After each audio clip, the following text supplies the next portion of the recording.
we'll take a look at the weekly revision tasks here. Now, just in case you haven't seen these before, let's take a look at the worksheets first. So we'll move to the top and we're going to switch to Student View.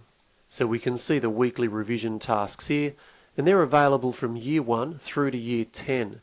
So we might move over here and we'll have a look at a Year 7 task. So we click the weekly revision tasks tab, and we can see they're broken up into 4 terms, and there's 8 different weekly revision tasks in each term, and they kick off in the second week of each term. So let's have a look at one here. So let's just have a look at this one. Now you can see that we've got interactive questions and the worksheet. We're going to take a look at the worksheet first. Now you can just click here, but I find it's easier if we move over here and open the PDF in a new window. So you can see the layout for the worksheets here. They're all spread over 2 pages, and they've got between 20 and 30 questions depending on the year level. Now all those questions are based on the national curriculum. Now I know that a lot of teachers have been printing off the worksheets for their students. They're asking students to print them off at home. Now that's up to you whether you print them or not, but certainly I would be saying that it's a good idea to ask your students to complete their work on paper first before they submit their answers.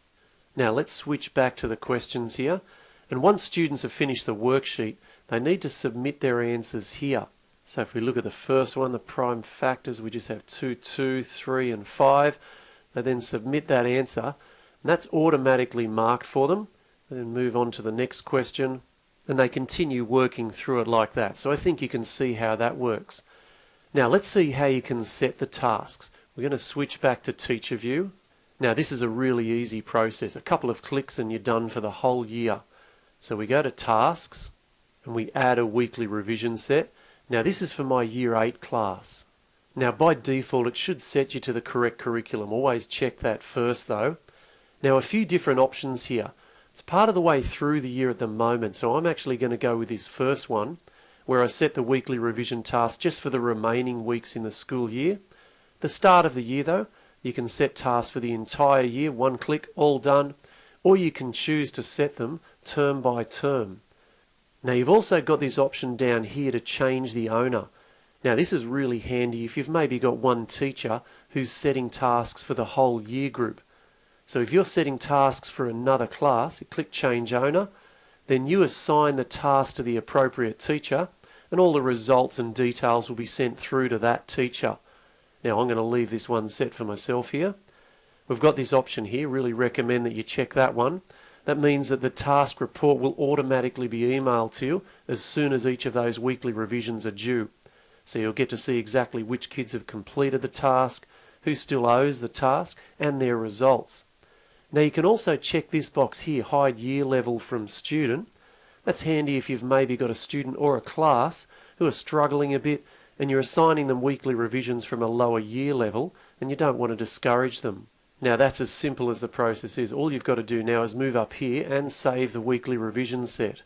Now we'll just take a moment to have a look at the report that's going to be emailed to you. You can see down here for each student, I've got a question by question analysis.